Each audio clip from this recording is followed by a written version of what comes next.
Welcome to the We Are Libertarians Daily Podcast. I'm your host, Hodey Johns, and we are gonna go off on the Department of Education today.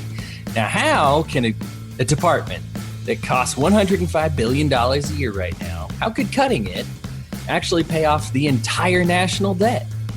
Well, come with me on a little journey real quick, because what they love to do is manipulate the numbers so that you get numbers from everywhere. Because surely you wouldn't be able to come up with $21 trillion if you simply cut the Department of Education, would you, and made them accountable for the money they spent? Well, actually, according to Forbes magazine, that's correct. In fact, if we cut them, we would be able to pay off our entire national debt. Now, how could that be?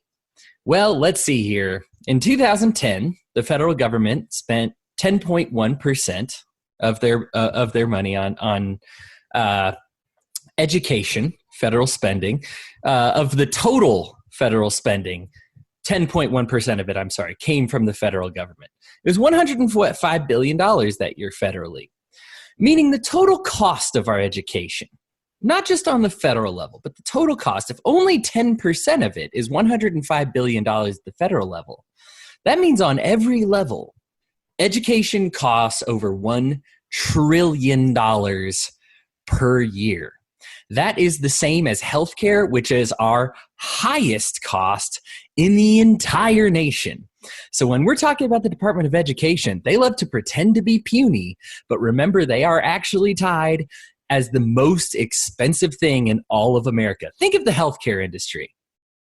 Think of the technology that goes into it, the amount of study, the work, the labor, the prescription drugs, the expense. And then just imagine, remember in your head throughout this whole thing, the Department of Education is the exact same price. The only difference is for healthcare, we get it all from the federal government. We know how much Medicaid is. We know how much Medicare is. With the Department of Education, they give you a little bit, but they hide all the rest of it. See, the problem with the Department of Education, part of it, is all the regulations. They aren't required to disclose anything that they're spending. They will tell you. Sometimes they'll say, we spent 90% on this or 90% on that. They have very few audits. But the reason Forbes says that we could save $21 trillion by eliminating them is because if every district were to average the same amount of loss as the districts that have been audited, it would pay off the entire national debt. That is staggering, my friends, and that's just the money side of it. We haven't even begun to talk about education yet. So let's talk about how all this comes up. Now, the Department of Education has been around to some degree for a very long time, since the 1800s. It used to be combined with the Department of Health, but of course, you know how they love to multiply and get multiple different departments there. And so they said, well, why combine it when we can just have, many different offices, many different departments. So of course it expanded and it's grown. But originally, these were the only reason the Department of Education existed in any capacity before 1976 was to make sure that there was land available. And the Department of Education would say, hey, this land isn't in use. We have some land. Let's use it for a school. Let's use it for the buildings. And so this Department of Education was designed to make sure that these places could be set aside. They were owned by the government, which I know we all hate. I'm not vouching for that. But I'm saying right now, not so bad maybe. So this thing really doesn't get ugly in the early years. Yeah, there's some scandals. They overspend money. That's just government in general. But the really bad stuff begins in the 1970s. Now, in 1975, I want you to remember, let's put a pin in 1975. When we look at our standardized test scores compared to the entire rest of the world, number one in math, number one in science, number one in education, number one across the board, literacy, you name it. 1975, USA is top dog. All right, so that's where we're at in 1975, number one in the world. 1976, the following year, presidential candidate Jimmy Carter promises to create a Department of Education. He is endorsed by the National Education Association. This is the first time that the NEA has ever endorsed a presidential candidate in more than a century of existence. Now that's problematic. When your union says, we endorse this guy for president, they're speaking for everybody. They're speaking for all of the teachers. And so the union decides to go full on corrupt and just say, yeah, you know what? We're not even going to pretend to be unbiased. We endorse this guy. So how do you feel if you're a teacher and you maybe endorse, I don't know, anybody else except for Jimmy Carter was a better choice? Jimmy Carter might be the worst president in American history. Okay. But they endorsed him. And you might have said, well, that's not my choice. Well, too bad. They use your union dues, which you were required to pay, by the way, in order to endorse the other guy, in order to finance and sponsor Jimmy Carter, the worst president in U.S. history. Maybe. Interning the Japanese is pretty bad. FDR gets a few knocks. Trail of Tears was awful. Andrew Jackson. But at least in this lifetime, in this last century, last 50 years, it's really hard to argue against Carter. Almost single-handedly destroys our economic infrastructure. In case you were wondering why Reagan was so popular, when you compare it to how Carter was unpopular, it might make a lot more sense. Anyway, thank you, National Education Association, for officially endorsing one of the worst presidents in American history. According to Education by the Numbers, high school test scores haven't improved in the last 40 years. Well, let's see here. What started the last 40 years ago? Oh, that's right. Back when we were number one in the world. Now, here's the thing, is our test scores have stayed somewhat similar, as they noticed. The difference is education is advancing across the world. As people are finding that deregulation is better and having less obstacles in your way, being able to choose your own teachers, choose your own classes. Countries that aren't us have found out that the grading system is kind of stupid because we just say, it's sixth grade, everybody is in about these classes and make a rough guess. Instead of saying, hey, here's where you're at in math, here's where you're at in English. You would think tailor-making these things would be a slam dunk in the modern era. Oh, but of course there's all these regulations against putting school online. In fact, the Khan Academy has to pay a great deal to even be recognized as a place where you can get an education. And they're required to conform their standards to the same old 4th, 5th, 6th grade that is letting down the rest of the world, and they know it, but they're moving on, whereas we're staying the same. And there was a time we were number one in the world, and this system worked. But human ingenuity, we know we can get better. So their kids are getting smarter, and our kids are getting dumber. Unfortunately, when you compare to what we paid, we're actually paying a lot more than they are too. Yeah, at the national level, there's a few. I believe only Luxembourg is higher than us. But when you factor in that other 90% of the cost that we didn't talk about, we only look at the 10% from the federal part. But if we look at the local and the state budgets, we crush the whole rest of the world. And so we're not getting much bang for our buck because now we're 47th in math and 38th in English in literacy.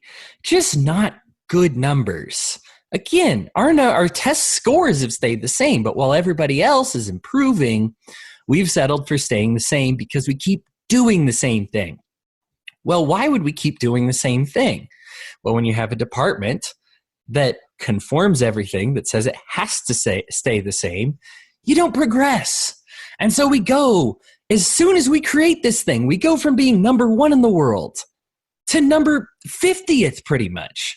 And it's getting worse, even though we're putting more money into it, even adjusted for inflation.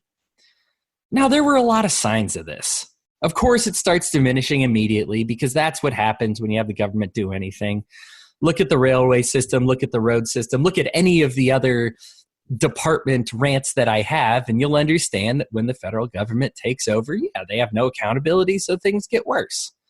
But they don't go downhill quite as bad as this. Education is a total travesty. 1991, a Senate investigation finds the federal student loan programs are plagued with fraud and abuse at every level. Although sound like my words, I'm sorry, that's a quote. Plagued with fraud and abuse at every level. That's a Senate investigation. That's Congress investigating themselves and admitting they are plagued with fraud and abuse at every level. They've cost taxpayers billions of dollars. The investigation accuses the Department of Education of, quote again, gross mismanagement, ineptitude, and neglect. Annual losses from student loan programs rise from $448 million to $2.7 billion in 1990. Well, let's hear. How much is $2.7 billion in 1990? Well, gosh. If they only spent, let's hear, fast forward 20 years after that, and they only spend $100 billion on education, well, that would mean 3% of the money spent was actually fraud. But this is back in 1990, when they're only dealing with $50 billion for the Department of Education, which means that you're looking at about 6, 7, 8% what they found. This isn't even including what they didn't find. That 6% of it was fraud, was not real, was no good. 1994, the Department of Education admits that it's losing $3 billion, $4 billion annually to waste, fraud, and loan defaults in its college aid programs. Education Secretary Richard Riley calls the department's financial management worse than lax. One problem is the department wires billions of dollars each year to obscure trade schools based on undocumented claims about how many students are enrolled on federal scholarships.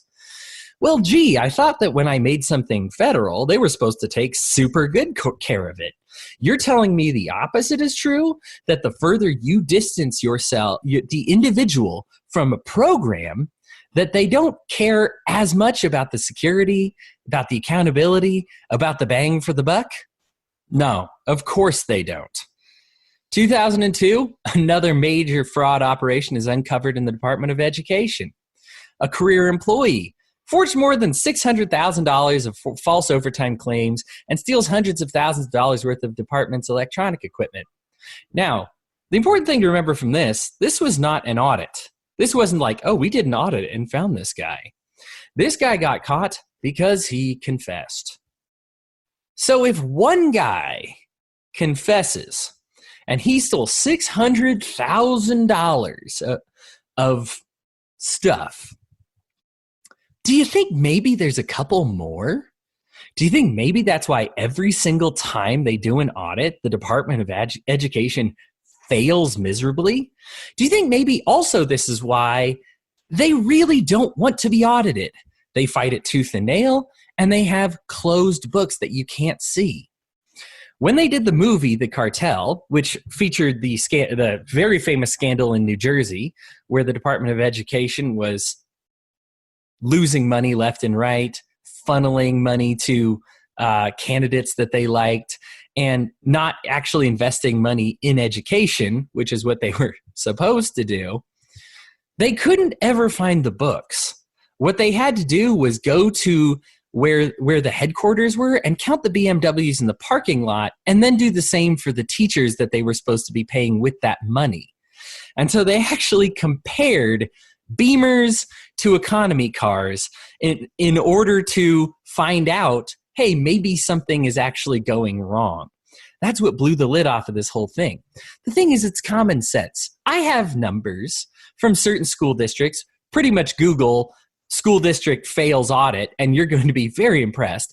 This is why Forbes made the estimation that we're losing $21 trillion in education, the total cost of our national debt in this single department, because they can just assume that, well, the few times we actually look under the rock, it's this ugly. So I'm guessing that if we look under all of these rocks, it's going to be the same amount of ugly. It's common sense. Your school teacher, if you know one, knows their administrators make ridiculous amounts of money. They're just not allowed to talk about it, and they're not allowed to disclose it. They actually have a contract that forbids them from talking about it. Department of Education forbids teachers to even discuss what those salaries might be, even if they are not on the clock. So your local school teacher might see, might know, might witness the administrators who have very little to do with their education and find that, well, they are not allowed to say anything to you about it, but yeah, it seems fishy. It's one of those wink twice if something weird is going on, and all of those teachers are going to wink twice at you. It's bad. 2002 is also the year that gave us the No Child Left Behind Act, signed into law by President George W. Bush. It's 650 pages in length and represents a new major federal thrust into the classroom. The law triggers a huge expansion in the department's K through 12 spending, which has gotten worse, by the way, from $20 billion in 2000 to $37 billion in 2005. So I'm sorry, I'm going to have to go back real quick. I made a mistake. If we're only spending $20 billion in 2000, and today we're spending over $100 billion, first of all, think about that. 20 years later, we've quintupled the costs. So if something is quintupled the cost, think about this. If your wages would have to go up by 5 times the amount to afford all of your stuff doing that same thing, are you making 5 times as much as you were in the year 2000? Are you making 5 times the amount of money? Because that's how much more expensive education has gotten. But let's go back further to that original report that I read where it said $2.7 billion in 1990. If we're looking at less than $20 billion, that's now over 10% of their money just being lost, fraudulent at the federal level. State officials complained bitterly about the onerous regulations that No Child Left Behind related to such items as school testing, teacher qualifications, Spanish language tests, and after-school tutoring. No Child Left Behind was considered an expansion. Let me explain something about No Child Left Behind real quick. It does reward schools that do better and does not reward schools that do worse. Now, what people fail to understand is that it was all extra money.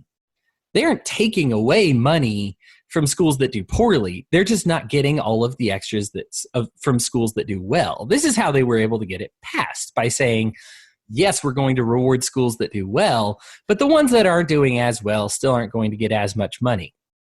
Now, let's think about this again real quick. If we go from $20 billion in the year 2000 to $100 billion today, we poured an extra it's $105 billion today. We poured an extra $85 billion into the system every single year to try and get our kids smarter. And we're not there yet. What happened with all that money? Well, we rewarded the schools that did better. But the thing is, the schools that did better only did better by comparison to the other schools. You see, the problem is we're comparing all of our schools combined. But when all of the education system sucks and is doing terribly and is letting down our students and betraying our families, then it's the best of a bad situation. We're really only giving the extra money, the $85 billion of extra money every year, to the ones that just aren't doing as bad as the others, because they're all getting worse. We are falling behind in education. From 1st to 50th since we established the department. So if we are getting that much worse, when we pay extra money into it, 5 times the amount as before, to reward those that do well, we're not actually incentivizing doing well. We're incentivizing sucking less. And man, oh man, have we incentivized it. If you've created a system that is blowing the world away on what you pay for it, in or out of pocket costs, I mean, we're talking taxpayer or personally funded, and you've managed to blow away the rest of the world with it, to the tune of, if you saved all that money, you could have paid off the national debt, even still spending some money, but just getting rid of the fraud part. That's substantial. 2008, the Department of Education spending $68 billion, more than double what it was when it was in the year 2000. Of course, that's way more than when the Department of Education was actually established in 1976. In the year 2009, the economic stimulus bill showers college students and state and local governments with $45 billion in extra education funding. Now, that was supposed to be temporary, but what do you know about all government spending when it's temporary? Hey, this is a one-time $45 billion extra here. Yeah, it's going to put us at about $100 billion a year, but, this year, but I'm sure next year it'll go down. Do you think it would down that next year? No, I already told you what we spend on it today. We're still spending over $100 billion on it. They spend it as an emergency fund, and then every year since then has been an emergency. Makes no mistake, my friends, we have an emergency with education. But throwing money at it is not helping, especially when there's absolutely no accountability for it. When there are laws in place that punish people for trying to find out how that money is spent. And still articles like Forbes come forward and say, yeah, we probably could save $21 trillion a year just by getting rid of the fraud that comes with the Department of Education, with the education system in general, and the fraud that's allowed because the Department of Education has these mandates saying you are not allowed to look into this. I wanted to end by going back real quick. I talk about being number one in the world in 1975 and this sad decline that we have to 50th here in the United States. 47th, 38th, somewhere down there. Got a bunch of third world countries ahead of us, which is always great when they're doing better in education than we are. But I want to go back to a promise that Carter made when he established this. Now, you ask almost any school teacher. My girlfriend has kids. They come home with rubrics and they say, hey, it's really important that you read with your kids, that you spend time with your kids, that you assist in their education. One of the promises that Carter made in 1976 when he promised to create this was that you wouldn't have to do that anymore. Education at home would be unnecessary because nobody needs to catch up. It's all going to be taken care of. Everything's going to be okay. You see, really what we've done is prove that there's no substitute for the education that you get at home. We poured unlimited amounts more money into it. We poured extra textbooks. We created standardized tests in a bunch of different languages. We've created mandatory tutoring programs and after-school programs that the teachers have to attend. We've done all of these things. We're getting worse instead of better. And teachers will tell you, almost unilaterally, that it's because parents aren't as involved with their child's education as they were before. The problem was you promised. You promised we wouldn't have to. Yeah, we give this extra money because money represents time. So we don't need to spend that time with our kids. One of the reasons our kids have probably gone downhill is because of a broken promise. Because they said, we trusted you to take care of it. And you never took care of it. The Department of Education doesn't just waste money. It's immoral. It's unethical. They don't care about education, and they are the worst enemies of education that this country or this planet has ever seen. The U.S. Department of Education is obscene, and it must be eradicated if we have any hope of progressing education in this country. It's simply in the way. If you can, do what you can, homeschool your kids, get out. Just get out. Doing nothing, unschooling, a whole program designed around not teaching your kids anything is having better results than a government education program funded by all of the American taxpayers to the tune of the highest amount in the entire world is doing worse than teaching your kids nothing. Please join me. The Department of Education has to be eliminated for the sake of education. Until then, friends, thanks for tuning in and keep fueling the fires of liberty.